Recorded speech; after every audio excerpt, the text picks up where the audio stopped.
And now, his view, an editorial opinion by Bill Martin. Donald Trump has convinced a whole lot of Americans that a 25% tariff on goods coming from Canada is going to put millions of dollars into the U.S. Treasury. Worse, he convinced that Canada would actually pay for it.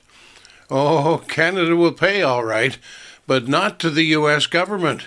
Canada will pay in lost sales.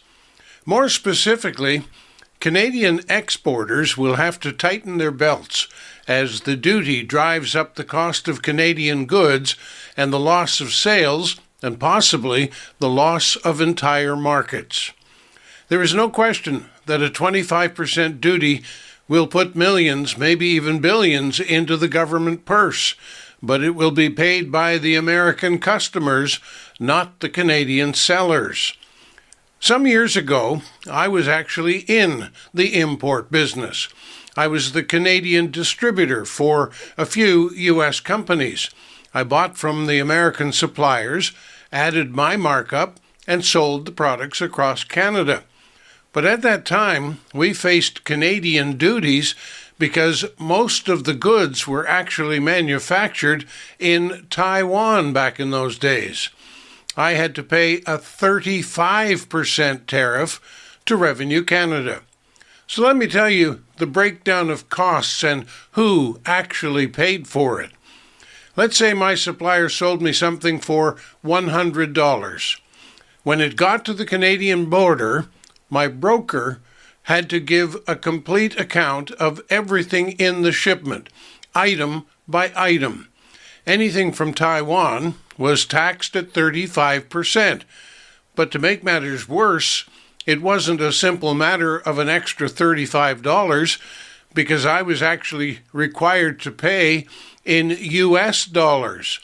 And Revenue Canada converted the invoice into Canadian dollars. And at that time, our dollar was trading at 75 cents U.S. So our government taxed the sale on not $100, but on $125. That means they charged 35% on the $125. Confused yet?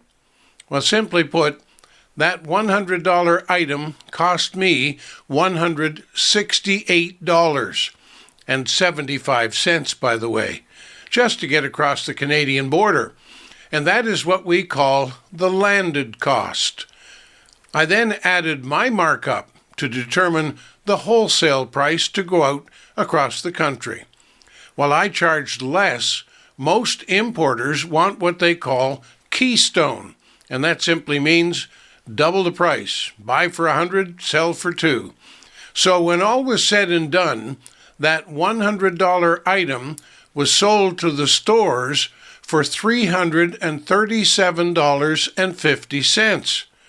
And who do you think paid for all the tariff and the exchange? If you said the Canadian stores paid it, you would be absolutely wrong. The stores added their keystone markup of 100%, and you, the consumer, faced a price tag of $675 on that $100 item.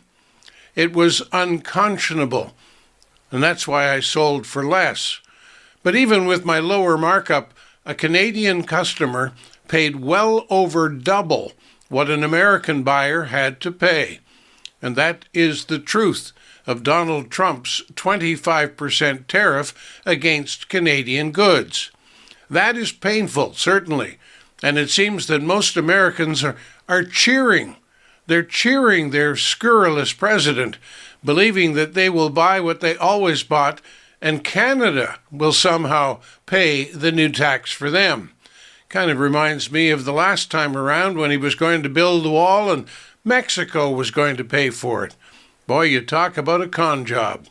As if that's not bad enough, our leaders have drawn up a list of things that we buy from the U.S., and while they are not trying to deceive us about who will pay the cost, the bottom line, of course, is you and me.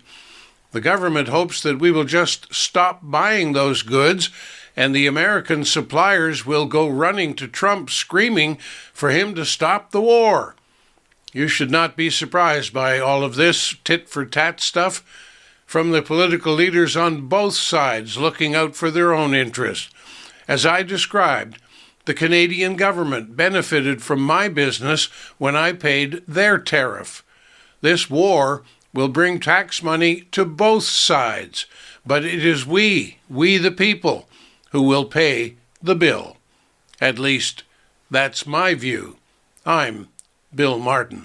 You've been listening to His View by Bill Martin. Listen every weekday at noon, 6 p.m., and midnight, right here on Radio from Hope Center.